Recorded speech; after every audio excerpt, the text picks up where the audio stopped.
As medidas sanitarias impostas pola Consellería de Sanidade o 31 de agosto modificaron a distancia entre os alumnos nas aulas, dun metro a 1,5 metros.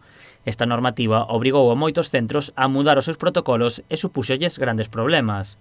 É o caso do IES Francisco Sorei de Cambados, que para adaptarse ás novas medidas tivo que desdobrar as aulas. Temos grupos de 30, de 28, moitos de 28, 29, 30 alumnos, que é a maioría, entón non nos collían de ningunha maneira.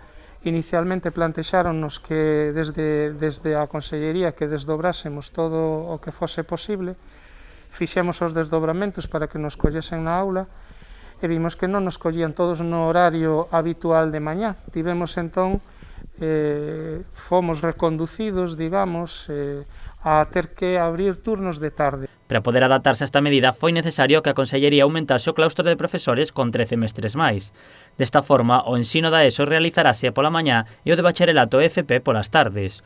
O centro tomou esta decisión para evitar a educación semipresencial, o que considera un agravio para os alumnos. O que provocaba era que os alumnos que están un pouco no instituto, un pouco na casa, seguindo as clases telemáticamente, non irían en igualdade de condicións que outros alumnos que teñen ensinanza presencial todo o tempo.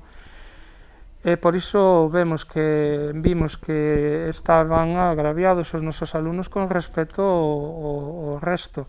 Esta solución non puido aplicarse ao alumnado da formación profesional de electrónica, que terá unha educación semipresencial. Dende o centro matizan que a xornada de tarde era a medida menos mala que podían aplicar. Lamentan que isto afecte a educación extraescolar do alumnado. O máis duro é que moitos rapaces teñen que vir en horario de tarde, teñen que renunciar tanto ás clases particulares como a actividades que van actividades deportivas, como estudos de música, de conservatorio, etcétera, etcétera, etcétera.